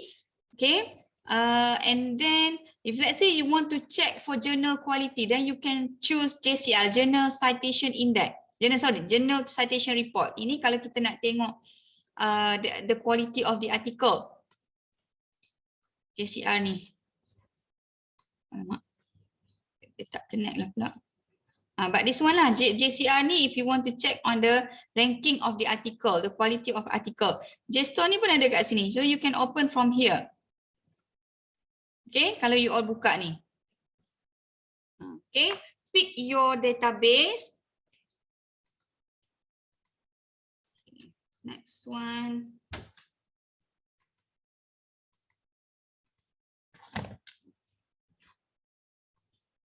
Okay, and then examine the result. Are the materials you are finding relevant? Do you see other keywords you could add or subtract from your search? Bila kita jumpa when you found one article, so you look at on the keywords that been used. Ada tak variasi dalam keywords yang digunakan tu? Okay, do particular authors seem to be conducting research on this topic? Ada tak? Kalau let's say you tak boleh guna keywords tu, then you go through you do your search based on the author. Kadang-kadang the author ni because they are expert in one area, so they akan repeat another related research in the area. So tengok dia punya list of research. Okay, do particular journals seem to be publishing research in this area? Ada tak? Kalau let's say you are interested in journal of performance, then ada tak journal related to job performance and productivity? Tengok, baik tu pula. Then use this information to help you focus your search. Okay. Then when searching the internet for literature, some information may not pass the standard of peer review, journal editor or book publisher. So ni you all kena be careful lah. That's why you can check the quality article ni from JCR tadi, Journal Citation Report. Okay, ataupun you all boleh tengok Scopus. Itu dia akan menentukan artikel yang betul-betul bagus untuk kita rujuk. Okay, Creswell 2008 elaborated this point by stating materials obtained from website not in national referred journals need to be carefully screened to determine the qualification of the author, the quality of the writing, and the scope and rigor of data collection and analysis. Inilah masalah dia. So sometimes when there are a lot of articles available through online ni, they are sometimes scammer. Scammer ni bukan berlaku scammer dalam kalangan orang biasa je. Academician pun kena scammer. Okay, because article publication is part of academician KPIs. Okay, so then every year it is compulsory for us to publish at least 2 articles for senior lecturer. Contoh, kalau in UPM ni untuk senior lecturer wajib 2 artikel setahun. So at the end of the year, because as we know it's very difficult to publish a good article in Scopus, susah. And then sometimes at the end of the year, this lecturer ni has to submit or to publish juga. So adalah pihak-pihak yang scam ni, okay, they offer the journal publication ni by by requesting some amount of money. Tapi artikel ni bukanlah peer review. Maksudnya artikel ni bukan quality. You just submit, you pay, and then tomorrow you can see your article already published. There will be no someone or people to check on the grammatical error, on the methods, on the theory. Tak ada. Sebenarnya banyak sangat artikel tu dalam internet. So one of the way that we can screen to look for a good article is by using JCR, Journal Citation Report, ataupun you can go directly to Scopus website to check on the quality of the article. Sebab apa? Kadang-kadang method yang dipostkan, the method that be reported in the articles ni, it is not based on empirical, it is not based on the right or the correct method.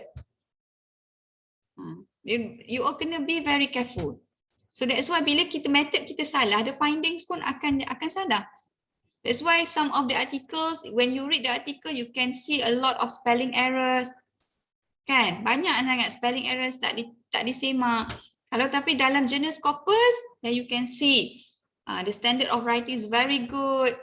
Okay, dia punya format very good, clear, precise. Okay, when they describe the method form very detailed. Even we can kita boleh buat lagi satu kajian, follow dia punya step tu. Okay. Okay, so to evaluate the website. Okay, so since anyone can post information on the internet without any oversight or editing or fact checking, so it is important that you evaluate any information that you find on the internet to determine its credibility and authority before using it in your research. So look for the URL to see if it is a personal website, an educational site, a commercial site, or a non-profit organization site. Okay, so look for authorship of the site. Is there an about us link somewhere on the page, and when the page was last updated? Kalau boleh kita look for website yang frequently updated. Okay. So kali ni kalau you all nak guna website lah as reference. Okay, does the site try to persuade or to sell something, or is it simply providing information? So is there any bias that you can detect? Can you validate the information through another source? Kalau possible, kalau the information given is consistent, so then you may use lah. Okay, then guide on evaluating website ni you can check on Berkeley Library and evaluating sources of information. You all boleh tengok kat sini Okay, so once you review the list of references located in your database search, the next step is to determine which books and articles are most relevant to your study and collect each primary source. So primary source document contain the original work of researchers and authors. Okay, should not rely solely on secondary sources because they do not always provide reliable information. And then they include such published work such as newspaper, encyclopedias, handbooks, conference proceeding, and so on. So your review should be based on primary sources whenever possible. Kalau boleh, primary source. Okay, lagi senang, lagi cepat. Okay, lagi tepat. Okay, 2 types of literature you should collect for your review are the theoretical literature and the research literature. So collecting literature is an ongoing process and you need some mechanism for classifying it. So be selective. Okay, so mechanism ni again, you can use Excel lah to help you. Okay, or you can use Mendeley, up to you. Okay, up to you, depending on your preference. So be selective and choose only those who most relevant to your study. So do not do not lost in your own created Amazon jungle. Okay, jangan hilang dalam dunia, dalam hutan yang you all sendiri develop. Okay, be consistent, be firm with what you already decided. Okay, always keep in mind your study purpose. You nak tahu apa, dah set objektif itu sahaja. As you gather and sort document, ask yourself, how does this relate to my problem? One strategy is to categorize each book or articles as either very important, moderately important, or somewhat important to your study. This is the technique you can arrange or keep your document lah. Last time what I did was I arranged according to my variable. According to my variable, according to my independent variable, the relationship between IV1 with DV, so one folder, IV2 with DV, one folder. So another folder is on theory. Theory explain the relationship between IV1 and DV. Okay, so you arrange your work, strategize your work. Okay, keeping track of pertinent documents. So organizing strategies, you prepare the bibliographic citation for each. Ni dia punya ni lah So list the bibliographic information on index card. Ni banyak lah, ni the technical lah tapi ini use reference management software. Ini antara the software that you can use to manage your reference. You can use EndNote. Saya rasa in UPM we use EndNote. Then I thought try to ask the librarian, is it possible for you to get the free version? Bukan free version lah, free installation on EndNote ni. Last time ada tapi sekarang saya tak ingat. ProSite, Conotia, and Zotero. Ini antara, tapi yang ni saya rasa kena bayar. ProSite, Conotia, and Zotero ni. Okay, it can help you. And then another software is Mendeley tadi tu lah.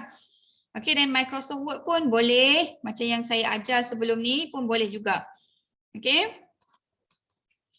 Develop your literature review matrix in which you identify the variables or key descriptors in your publication you consult. So this metric provide a graphic portrayal of the variables or concept most frequently discussed in the literature. Berapa dah kita ni? Pukul 8 dah. Not only does this process help you keep track of your reading, okay, in the literature, it help you initially select your variable and key concept you might wish to study, and it is also a good mechanism for developing your research instrument. So this is the example of literature review metric. But you can add the column accordingly. Okay, you boleh tambah. Ini contoh yang saya guna last time lah. Okay, we mentioned the author, the year, the title, the source which is the journal, research paradigm. Research paradigm. Nanti kita, we are not yet into this lah. We are not yet learning related to research paradigm and research design, but try to identify this one. Okay, and then research objective, the theory that been used, findings, implication, limitation, flaws, strength, and note, if any. So kalau you all ada macam ni, dia akan senang untuk bantu. Dan even when if you prepare this one, if you prepare this table, actually you can use this table to justify your gaps. Either research gap, either theoretical gap, either the gap in terms of the design, you can use this one. Okay, ini contoh literature review matrix. Okay, so ini the structure lah, the structure of the article. Okay, sebenarnya pentingnya untuk kita faham the structure of an article ni because it will help us it will fasten our work when we read the article. For example, when you are looking for the method, then you straight away go to the method section. Okay, so dia akan bantu. Kalau kita tahu structure ni senang lah. Okay, berapa dah kita ni 8 Is it okay another 5 minutes?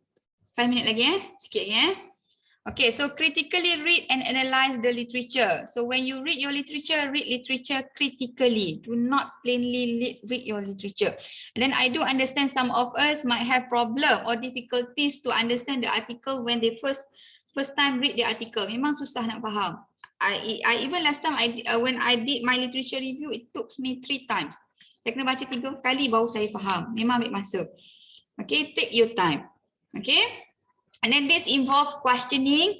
When you want to read your literature critically, you need to question, speculate, evaluate, thinking through, and and analyzing what you read. Okay, so you do not take as it is. Jangan copy as it is from the original source. So what original insights can you gather about your topic that are not stated in any of the references? What important facts and opinions related to your study? Are there important issues that are not well addressed in the article? So you must be able to evaluate and integrate the material you read. That's why kalau dalam assignment tu memang saya masukkan assignment yang ada soalan ni. Sebab artikel kritik tu. Sebab itulah nak make sure that you are able to reach at this stage. Boleh critically kritik your article. Mana weaknesses dia? Okay? Okay, and then noting and summarizing references. Do an in-depth reading of your very important publication first so you can understand them thoroughly. So identify mana yang betul-betul connected to your area. Then start with that first. Okay, for every book or article you read, write a brief summary in your own words that illustrate the essential point. So this one we can avoid the plagiarism lah. Okay, use your own your own words. You can use the idea tapi kita guna kita punya ayat sendiri. So be sure to accurately record the bibliographic reference exactly as it is, and it will appear in the final reference list placed in the dissertation. So include the library call number if it is a book. This one because when if let's say you did not record the reference from the very beginning, by the end of your work later on when you are finalizing your dissertation, you are going to have difficulties in figuring out this reference. So buat kerja tu kita daripada awal kita record apa artikel yang kita baca supaya nanti dia menyenangkan kerja kita di kemudian hari.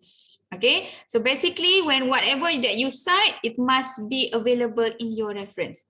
Apa yang ada dalam teks mesti ada dalam rujukan. Okay, apa yang ada dalam bab 4 dan bab 5 mesti ada dalam bab 2. Itu dia punya rule. Okay, apa yang ada dalam teks mesti ada dalam rujukan. Apa yang tak ada dalam rujukan, make sure tak ada dalam teks. Okay, apa yang ada dalam rujukan, make sure ada dalam teks. Sorry, terbalik. Okay, so apa yang tak ada jangan include. Okay, then apa yang ada, whatever you mention, whatever any sources that you mention in your chapter 4 and 5, make sure it is available in your chapter 2. Okay, we do not want to see any additional reference in your chapter 4 and 5. Kalau ada, meaning that you do not review your literature thoroughly in your chapter 2. Itu maksud dia. And then develop a coding system so you can identify the type of material contains on each summary sheet. For example, variables, key topic, or by descriptors used in locating the references. And then as you are reading, be alert for quotations that might be useful in presenting your review. If you find quotable material, be sure to copy it carefully with the quotation marks and include the page from which it was taken. Sometimes ada quotation yang ada words, ada statement that really interesting to you, then you think it is meaningful to your study, then you may directly quote. But make sure you locate the page number and source and page number, so that nanti tak menyusahkan kita nak cari balik. Okay.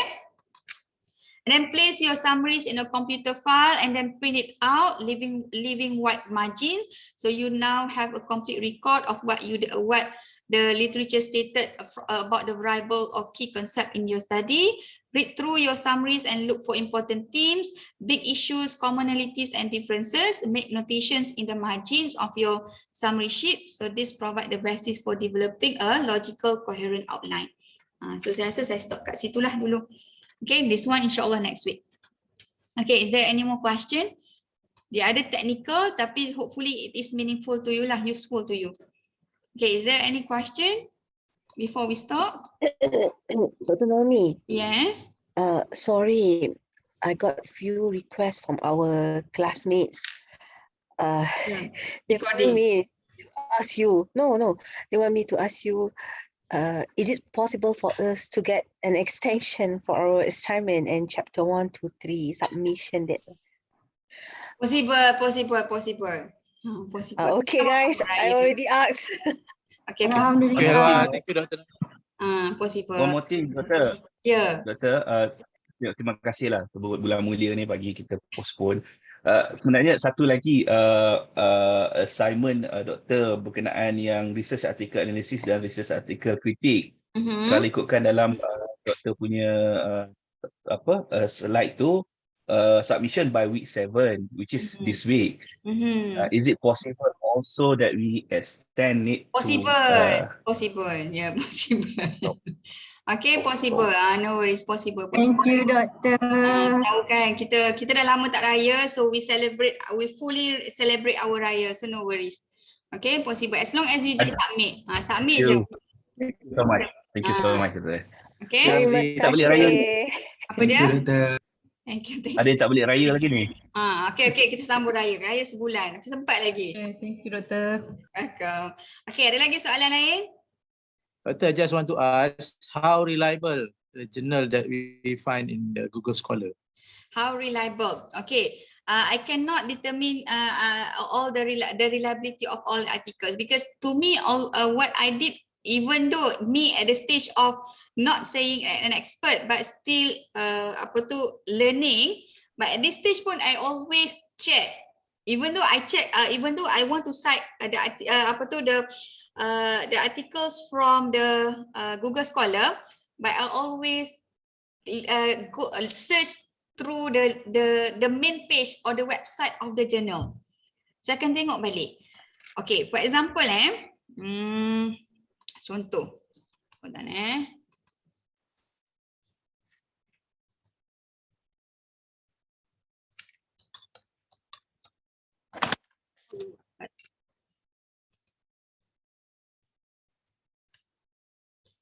Saya sampai sekarang pun saya akan check balik the website. Okay, contoh, example kalau JSTOR ni for sure, I can promise you lah, I can guarantee you this is a good journal, JSTOR ni, because it is well known. But macam ni the Chinese in contemporary Malaysia, we check. Ni book check the publisher as well. Yang ni saya tak pasti ni, book ni kena detail lah. Okay, next one. Ni UM. Tengok dia punya journal syariah. So probably okay. Go to the website. So kita akan tengok balik. Okay, then you want to if you want to be more confident, then you check on the journal ni in JCR, Journal Citation Report, or in Scopus website. You boleh tengok, copy and paste kat sini. You boleh check. The quality, the reliability of the journal tu. Lagi tak kat sini, following contemporary conflict. Itu yang saya selalu buat sampai sekarang. Saya still check that one. Kita tak rely on this one. Kita tak ambil directly saja. Kita tengok the original website tu. Ni this one you need to check. Ini macam contoh ni memang kena check ni. Okay? Itu tips daripada saya. Ada lagi soalan lain? Number cited tu, artikel tu kat bawah dia tulis cited by tu, bilangan orang yang gunakan citation tu, is it give some meaningful, ada makna tak situ doktor? Sometimes ada 2-3 orang je, sometimes ada 1,000 yang cite journal tu. Okay, sometimes dia ada perspektif yang berbeza. Okay, for example, you want to defend that the theory, for example, you want to defend that the theory is been widely used in the area. So then you can use that statistic as a fact to justify that why you need to use the theory in your area. Contohnya the article tu related to theory of planned behavior. Then you see the number, how many citation, right? So then you can justify why you use the theory in your study. Okay, another thing is, the number of citation ni, it is not necessarily determine the quality of the article. Tak. Then sometimes the number is less because the searcher ni couldn't found the article. Boleh jadi, ataupun the article ni just newly published, ataupun memang tak banyak orang nak kaji the area. Tapi you cannot rely on the quality of the article. You cannot determine the quality of the article just based on the number of citation. Tak boleh. Tapi kalau macam contoh tadi nak kata memang ramai orang pakai teori tu based on article tu, because when you determine the theory that you want to study, that you want to use in your study, you will determine by scholar or by the pioneer who introduced the theory. Betul tak? So how to determine the pioneer? Then you check on the article yang dia tulis, right? Okay, based on the article tu, then you can check how many authors or scholars that cite the article. Itu salah satulah. Tapi itu bukan determine the quality, bukan. Okay, Dok. Thank you, Dok. Ada lagi? Ada. Dr. Nomi, can I ask one question? Yes. Because I want to ask for the individual assignment about the research article critical. So we need to answer the question because from the instruction we say that we need to present the answer during the lab section, but now we don't have the lab section, so we just write the answer and state the reason, right? Yes, and compare and combine with the part A, the literature matrix. Combine with the literature matrix. Again, I didn't get your question.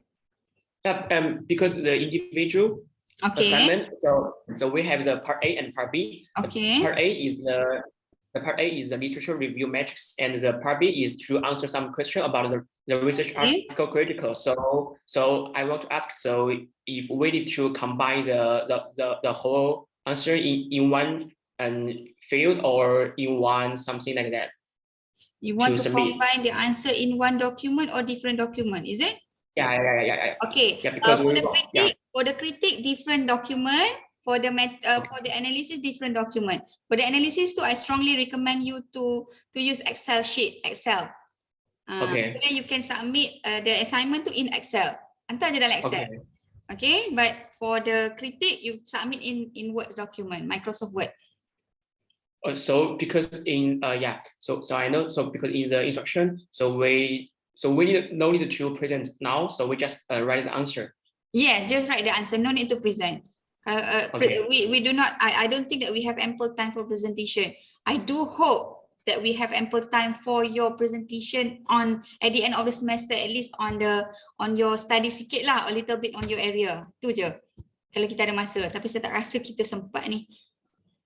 Okay, Doktor, yes? Regarding soalan daripada you tadi, both A and B, analysis and critique, using the same article, right? Yes, same article.